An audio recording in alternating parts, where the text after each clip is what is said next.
ಓಂ ಶ್ರೀ ಗಣೇಶಾಯ ನಮಃ. ಓಂ ಶ್ರೀ ಗುರುಭ್ಯೋ ನಮಃ. ಓಂ ಶ್ರೀ ಸರಸ್ವತಿ ನಮಃ. ಮಾತೃದೇವೋಭವ. ತತ್ವಮಸಿ ಚಾನಲ್ ಪ್ರೇಕ್ಷಕರಿಗೆ ನಿಮ್ಮ ವೆಂಕಟ್ ಮಾಡುವ ನಮಸ್ಕಾರಗಳು. ಪ್ರೇಕ್ಷಕರೇ, ಇದು ಉಡುಪಿ ನ್ಯೂಮರಾಲಜಿ ಆ್ಯಂಡ್ ಅಸ್ಟ್ರಾಲಜಿ ಕಾರ್ಯಕ್ರಮ. ನಾವು ಮಂತ್ಲಿ ಭವಿಷ್ಯವನ್ನು ಮಾಡ್ತಾ ಇದ್ವಿ. ತಿಂಗಳಿಗೊಮ್ಮೆ ಈ ಕಾರ್ಯಕ್ರಮವನ್ನು ನಾವು ಮಾಡ್ತಾ ಇದ್ವಿ.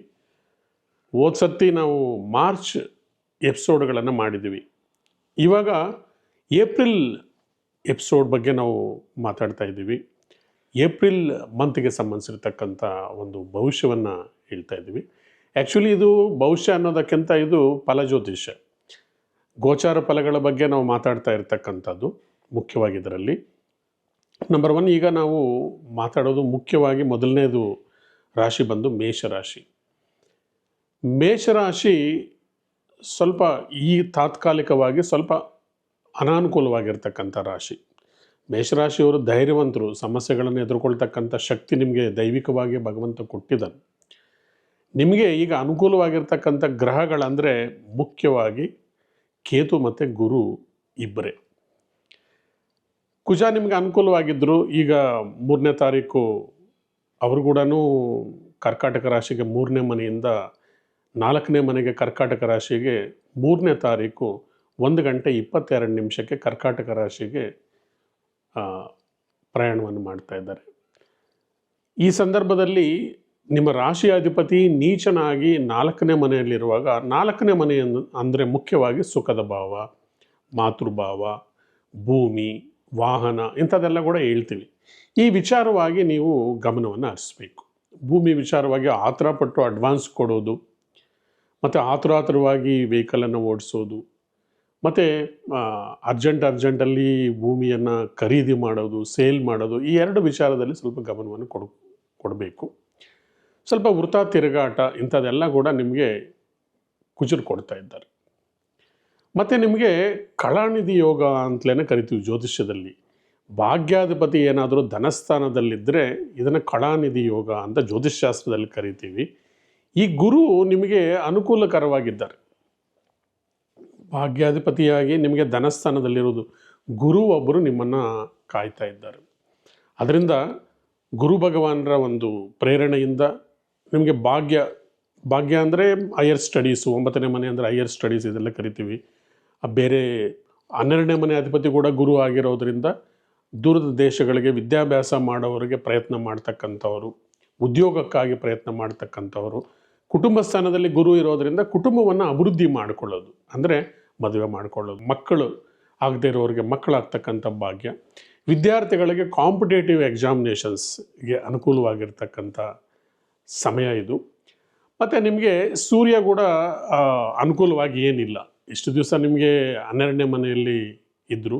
ಈಗ ನಿಮ್ಮ ರಾಶಿಗೆ 14ನೇ ತಾರೀಕು 3:30 ಮಾರ್ನಿಂಗ್ ನಿಮ್ಮ ರಾಶಿಗೆ ಪ್ರವೇಶ ಮಾಡ್ತಾ ಇರೋದ್ರಿಂದ ಸೂರ್ಯ ಭಗವಾನರಿಂದ ಕೂಡ ಅಷ್ಟು ಅನುಕೂಲ ಇಲ್ಲ. ನೀವು ಮುಖ್ಯವಾಗಿ 12ನೇ ಮನೆಯಲ್ಲಿ ಸಾಕಷ್ಟು ಗ್ರಹಗಳಿದ್ದಾವೆ. 3ನೇ ಮನೆ ಅಧಿಪತಿ, 6ನೇ ಮನೆ ಅಧಿಪತಿ, 12ನೇ ಮನೆಯಲ್ಲಿರೋ ಬುಧ ನಿಮಗೆ ನ್ಯೂಟ್ರಲ್ ಅಂತಲೇ ಹೇಳ್ಬೋದು. ಶುಕ್ರ 12ನೇ ಮನೆಯಲ್ಲಿದ್ದರೂ ಕೂಡ ಧನಾಧಿಪತಿ ಮತ್ತು ಕುಟುಂಬಾಧಿಪತಿ ಆಗಿರೋದರಿಂದ ಕುಟುಂಬಕ್ಕಾಗಿ, ಕುಟುಂಬದ ವಿಚಾರವಾಗಿ ಆರ್ಥಿಕ ನಷ್ಟಗಳು ಅಥವಾ ಎಕ್ಸ್ಪೆಂಡಿಚರ್, ಖರ್ಚು ವೆಚ್ಚಗಳಾಗ್ತಕ್ಕಂಥದ್ದು. ಕುಟುಂಬಾಧಿಪತಿ 12ನೇ ಮನೆಯಲ್ಲಿದ್ದಾರೆ ಶುಕ್ರ ಅಂತ ಹೇಳಿದರೆ, ಕುಟುಂಬ ಅಂದರೆ ಮಕ್ಕಳಿಗಾಗಿ ಫೀಸು ಅಥವಾ ಡೊನೇಷನ್ಸು ಇಂಥದನ್ನು ನೀವು ಕಟ್ಟಬೇಕಾಗಿರ್ತಕ್ಕಂಥ ಪರಿಸ್ಥಿತಿ ನಿಮಗೆ ಕ್ರಿಯೇಟ್ ಆಗುತ್ತೆ. ಮತ್ತು ಅಲ್ಲಿರ್ತಕ್ಕಂಥ ಶನಿ ಭಗವಾನರು ಲಾಭಾಧಿಪತಿಯಾಗಿ 12ನೇ ಮನೆಯಲ್ಲಿರೋದರಿಂದ ಖರ್ಚು ಜಾಸ್ತಿ ಆಗಿದ್ರೂ ಕೂಡ ಲಾಭಾಧಿಪತಿ ಆಗಿರೋದರಿಂದ ಅದಕ್ಕೆ ಸರಿತೂಗಿಸೋದಕ್ಕೆ ನಿಮಗೆ ಆರ್ಥಿಕ ಅನುಕೂಲಗಳನ್ನು ಕೂಡ ಮಾಡಿಕೊಡ್ತಾರೆ. ಬರತ್ತೆ ಹೋಗುತ್ತೆ, ₹100 ಬಂದರೆ ₹100 ಖರ್ಚಾಗ್ತಾ ಇರುತ್ತೆ. ಮತ್ತು ಕರ್ಮಾಧಿಪತಿ ವ್ಯಯಸ್ಥಾನದಲ್ಲಿದ್ದಾರೆ ಅಂದರೆ ಉದ್ಯೋಗದಲ್ಲಿ ಏನಾದರೂ ಸಣ್ಣ ಟೆನ್ಷನ್ಸ್ ಬರ್ತಕ್ಕಂಥದ್ದು, ಅಥವಾ ಕಂಪ್ನಿಯೇ ಕ್ಲೋಸ್ ಮಾಡ್ತಕ್ಕಂಥದ್ದು, ಕಾಂಟ್ರಾಕ್ಟ್ ಕ್ಲೋಸ್ ಆಗೋ ಅಂಥದ್ದು, ಅಥವಾ ಉದ್ಯೋಗಕ್ಕಾಗಿ ನೀವು ಮತ್ತೆ ಬೇರೆ ಕಡೆ ಪ್ರಯತ್ನ ಮಾಡಬೇಕಾಗಿರೋ ಪರಿಸ್ಥಿತಿಗಳನ್ನು ತಂದೊಡ್ಬೋದು. ಆದ್ದರಿಂದ ನೀವು ಶನಿ ಭಗವಾನರನ್ನ ಆರಾಧನೆ ಮಾಡಿ, ಹನುಮಾನ್ ಚಾಲೀಸ ರೆಗ್ಯುಲರಾಗಿ ಓದ್ಕೊಳ್ಳಿ, ಶನಿದೇವ್ರನ್ನ ಆರಾಧನೆ ಮಾಡ್ತಾ ಬಂದಿದ್ದರೆ ನಿಮಗೆ ಈ ಉದ್ಯೋಗದ ವಿಚಾರದಲ್ಲಿ ಇರ್ತಕ್ಕಂಥ ಈ ತಾತ್ಕಾಲಿಕ ಅನಾನುಕೂಲಗಳು ನಿಮಗೆ ಕಮ್ಮಿ ಆಗುತ್ತೆ. ರಾಹು 12ನೇ ಮನೆಯಲ್ಲಿದ್ದರೆ ಸ್ಪೆಕ್ಯುಲೇಷನ್ಸ್ಗೆ ಹೋಗಬಾರ್ದು. ಅಂದರೆ ಶೇರ್ಸು, ಇಂಟ್ರೆಸ್ಟ್ ಬಿಸ್ನೆಸ್ಸು, ಸಡನ್ನಾಗಿ ಇನ್ಕಮ್ ಬರ್ತಕ್ಕಂಥದ್ರಲ್ಲಿ ಸ್ವಲ್ಪ ಜಾಗ್ರತೆಯಿಂದ ಇರಬೇಕಂತ ಹೇಳುತ್ತೆ. 12ನೇ ಮನೆಯಲ್ಲಿ ರಾಹು ಇದ್ದರೆ ಯಾರಾದರೂ ಪರಿಚಯಸ್ಥರು ಅಥವಾ ಹತ್ತಿರದ ಸಂಬಂಧಿಗಳು ನಿಮ್ಮನ್ನು ಬ್ಯಾಂಕ್ ಗ್ಯಾರಂಟಿಗೆ, ಶ್ಯೂರಿಟಿಗೆ ಇಂಥದಕ್ಕೆ ಪ್ರೇರೇಪಣೆ ಮಾಡೋದು ಕೂಡ ಅನುಕೂಲ ಆಗಿರುತ್ತೆ. ಇದರಲ್ಲಿ ಸ್ವಲ್ಪ ಜಾಗ್ರತೆಯಿಂದ ವಹಿಸಿ. ಯಾಕಂದರೆ ಒಂದು ಸರ್ತಿ ದುಡ್ಡು ಆಚೆ ಹೋಯಿತು, ಏನಾದರೂ ಸಮಸ್ಯೆ ಬಂತಂದರೆ ಮತ್ತೆ ನೀವು ಅದನ್ನು ರಿಕವರಿ ಮಾಡ್ಕೋಬೇಕಂದ್ರೆ ಸಾಕಷ್ಟು ಟೈಮ್ ಹಿಡಿಯುತ್ತೆ. ಅದರಿಂದ ಯಾವಾಗಲೂ ಕೂಡ ಹಣದ ವಿಚಾರದಲ್ಲಿ ಇಂಥದ್ರಲ್ಲಿ ಅತಿ ಹೆಚ್ಚು ಜಾಗ್ರತೆಯನ್ನು ವಹಿಸಬೇಕು. ಮತ್ತು ಮುಖ್ಯವಾಗಿ ರಾಹುನ ಹೊಲಿಸ್ಕೋಬೇಕಂದ್ರೆ ದುರ್ಗಾದೇವಿಯನ್ನು ಆರಾಧನೆ ಮಾಡಿ, ಸರಸ್ವತಿ ಕವಚವನ್ನು ಓದಿ. ಸರಸ್ವತಿ ದೇವಿ ಕವಚವನ್ನು ಓದಿದರೆ ನಿಮಗೆ ರಾಹು 12ನೇ ಮನೆಯಲ್ಲಿರ್ತಕ್ಕಂಥದ್ದು ನೆಗೆಟಿವಿಟಿ ಕಮ್ಮಿ ಆಗುತ್ತೆ. ರಾಹುಗೆ ನೀವು ಕೈಗೆ ಆರೆಂಜ್ ಕಲರ್ ದಾರ ಕಟ್ಕೊಳ್ಳೋದು, ಆರೆಂಜ್ ಕಲರ್ ಬಟ್ಟೆ ಮತ್ತು ಕೇಸರಿ ತಿಲಕವನ್ನು ಹಣೆಯಲ್ಲಿ ಹಚ್ಕೊಳ್ತಕ್ಕಂಥದ್ದು, ಈ ರೀತಿಯಾಗಿ ರಾಹುವನ್ನು ಹೊಲಿಸ್ಕೊಳ್ಬೋದು. ಶುಕ್ರ ಭಗವಾನರಿಗೆ ಮುಖ್ಯವಾಗಿ ಲಕ್ಷ್ಮೀ ದೇವಿಯನ್ನು ಆರಾಧನೆ ಮಾಡಬೇಕು. ಅಥವಾ ಪರಶುರಾಮರು.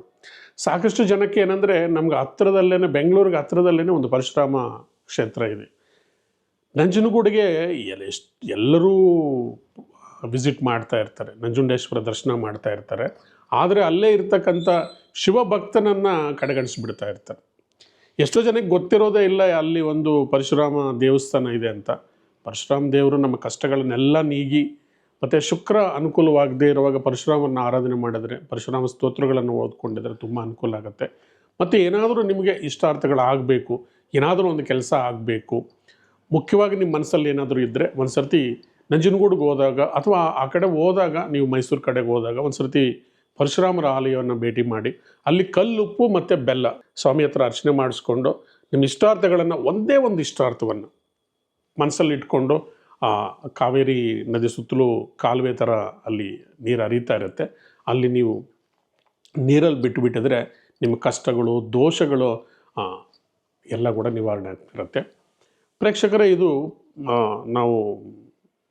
ಇದು ಪ್ರಿಡಿಕ್ಟಿವ್ ಅಸ್ಟ್ರಾಲಜಿ ಅಲ್ಲ, ಮೇಯ್ನ್ಲಿ ನಾವು ಗೋಚಾರ ಫಲಗಳ ಬಗ್ಗೆ ಮಾತಾಡ್ತಾ ಇರತಕ್ಕಂಥದ್ದು. ಈಗ ನಾವು ತುಂಬ ಚೆನ್ನಾಗಿದೆ ಅಂತ ಹೇಳುವಾಗ ನಿಮಗೆ ಚೆನ್ನಾಗಿ ಟೈಮ್ ಇಲ್ಲದೇ ಇರ್ಬೋದು, ಅಥವಾ ನಾವು ಟೈಮ್ ಚೆನ್ನಾಗಿಲ್ಲ ಅಂದರೆ ನಿಮ್ಗೆ ತುಂಬಾ ಚೆನ್ನಾಗಿ ನಡೀತಾ ಇರುತ್ತೆ. ಇದೆಲ್ಲ ಕೂಡ ನೀವು ಮೂಲ ಜಾತಕವನ್ನು ಕೂಡ ಒಂದು ಸರ್ತಿ ನಿಮ್ಮ ಹತ್ರದಲ್ಲೇ ಇರತಕ್ಕಂಥ ಪಂಡಿತರ ಹತ್ರ ತೋರಿಸಿ, ನಿಮಗೇನು ಸಮಸ್ಯೆ ಇದೆ ಅಥವಾ ನೀವು ಯಾಕೆ ಈ ಥರ ನಿಮಗೆ ಏರುಪೇರು ಆಗ್ತಾಯಿದೆ ಅಂತಕ್ಕಂಥದ್ದು ಒಂದು ಸರ್ತಿ ನಿಮ್ಮ ಜಾತಕವನ್ನು ಅದನ್ನು ಕಂಪೇರ್ ಮಾಡಿಕೊಂಡು, ಈ ಗೋಚಾರ ಫಲಗಳನ್ನು ನೀವು ಕಂಪೇರ್ ಮಾಡಿಕೊಂಡಿದ್ರೆ ನಿಮಗೆ ಪರ್ಫೆಕ್ಟ್ ಫಲಗಳನ್ನು ನೀವು ಪಡ್ಕೊಳ್ಳೋಕ್ಕೆ ಸಾಧ್ಯ ಆಗುತ್ತೆ. ನೀವು ದಶಾಭುಕ್ತಿಗಳಲ್ಲಿ ಕೂಡ ಒಂದು ವೇಳೆ ಕ್ರೂರ ದಶಾಭುಕ್ತಿಗಳು ನಡೀತಾ ಇದ್ದರೆ, ಕೇತು, ಶನಿ, ರಾಹು ಅನಾನುಕೂಲವಾಗಿ ನಿಮ್ಮ ದಶಾಭುಕ್ತಿಗಳು ನಡೀತಾ ಇದ್ದರೆ, ಅಥವಾ ಅಷ್ಟಮಾಧಿಪತ್ಯ ದಶೆ ನಡೀತಾ ಇದ್ದರೆ, ಖಂಡಿತ ಆ ಗ್ರಹಕ್ಕೆ ನೀವು ಶಾಂತಿ ಮತ್ತು ಆ ಗ್ರಹಕ್ಕೆ ಸಂಬಂಧಿಸಿರ್ತಕ್ಕಂಥ ದೇವರನ್ನ ನೀವು ಆರಾಧನೆ ಮಾಡಬೇಕು. ಪ್ರೇಕ್ಷಕರೇ, ಈ ಮೇಷರಾಶಿ ಅಗ್ನಿತತ್ವದ ರಾಶಿ. ಮೇಷರಾಶಿಗೆ ಕುಜ ಅಧಿಪತಿ ಆಗಿರೋದ್ರಿಂದ ಈ ವರ್ಷ 9ನೇ ವರ್ಷ ಆಗಿರೋದ್ರಿಂದ 9ನೇ ನಂಬರ್ ಯಾರ್ಯಾರು ಹುಟ್ಟಿರ್ತಾರೋ ಈ 9ನೇ ಸಂಖ್ಯೆಯವ್ರಿಗೆ 2025 ಒಳ್ಳೆ ಇಯರು. ನಿಮಗೆ ಲಕ್ಕಿ ನಂಬರ್ಸ್ ಅಂತ ಹೇಳಿದರೆ ಮುಖ್ಯವಾಗಿ 1 ಮತ್ತು 3. ಒಂದು ವೇಳೆ 6ನೇ ಸಂಖ್ಯೆಯವರು ಯಾರಾದರೂ ಹುಟ್ಟಿದರೆ 3ನೇ ಸಂಖ್ಯೆ ಅನಾನುಕೂಲವಾಗಿರುತ್ತೆ. ನೀವು 1, 3 ನೀವು ಫಾಲೋ ಮಾಡೋದ್ರಿಂದ ನಿಮ್ಮ ಮೊಬೈಲ್ ನಂಬರು, ವೆಹಿಕಲ್ ನಂಬರು, ಹೀಗೆ ಮತ್ತು ಮದುವೆ ಡೇಟ್ಸು ಇಂಥದನ್ನು ನೀವು ಡೇಟ್ ಆಫ್ ಬರ್ತ್ ನೋಡಿಕೊಂಡು ಅದಕ್ಕೆ ಕಂಪೇರ್ ಮಾಡಿಕೊಂಡು ಒಳ್ಳೆ ಡೇಟಲ್ಲಿ ನೀವು ಒಳ್ಳೆ ಕೆಲಸಗಳನ್ನು ಮಾಡಿದರೆ ನಿಮಗೆ ಅದ್ಭುತ ಫಲಗಳು ಸಿಕ್ಕದೆ ಸ್ನೇಹಿತರೆ. ಮುಖ್ಯವಾಗಿ ಸೂರ್ಯ ಭಗವಾನರು ಕೂಡ ನಿಮ್ಗೆ ಅನುಕೂಲ ಇಲ್ಲದೆ ಇರೋದ್ರಿಂದ ನೀವು ಒಂದು ಸರ್ತಿ ಈ ಸೂರ್ಯ ಈ ಟ್ರಾನ್ಸಿಷನ್ ನಡೀತಾ ಇರೋದ್ರಿಂದ ನಿಮ್ಮ ರಾಶಿಯಲ್ಲಿ 14 ಏಪ್ರಿಲಿಂದ ನಡೀತಾ ಇರೋದ್ರಿಂದ ಸೂರ್ಯ ಭಗವಾನರನ್ನ ಆರಾಧನೆ ಮಾಡಿ ಆದಿತ್ಯ ಹೃದಯ ಓದ್ಕೊಳ್ಳಿ. ಖಂಡಿತ ಯಾರೂ ಕಳವಳ ವ್ಯಕ್ತಪಡಿಸೋದು ಬೇಕಾಗಿಲ್ಲ, ಯಾರೂ ಭಯ ಪಡೋದು ಬೇಕಾಗಿಲ್ಲ. 12ನೇ ಮನೆ ಗ್ರಹಗಳಿದೆ, ಎಕ್ಸ್ಪೆಂಡಿಚರ್ ಇದೆ, ನಷ್ಟಗಳಾಗತ್ತೆ ಅಂದರೆ ಅದು ಇನ್ಕಮ್ ಕೂಡ ಶನಿ ಭಗವಾನರು ನಿಮ್ಗೆ ದಾರಿ ತೋರಿಸ್ತಾರೆ. ಧೈರ್ಯವಾಗಿರಿ. ಕಷ್ಟಗಳು ಬಂದಿರೋ ಟೈಮಲ್ಲಿ ಭಗವಂತನನ್ನು ಆರಾಧನೆ ಮಾಡ್ತಾ ಈ ಕಷ್ಟಗಳಿಂದ ಆಚೆ ಬರಬೇಕಂತ ಹೇಳ್ತಾ ಈ ಕಾರ್ಯಕ್ರಮ ನಾನು ಇಲ್ಲಿಗೆ ಮುಕ್ತಾಯ ಮಾಡ್ತಾ ಇದ್ದೀನಿ ಸ್ನೇಹಿತರೆ. ನಾನು ವೆಂಕಟರಾಘವನ್, ಉಡುಪಿ ನ್ಯೂಮರಾಜ್ ಅಂಡ್ ಅಸ್ಟ್ರಾಲಜಿ. ಧನ್ಯವಾದಗಳು.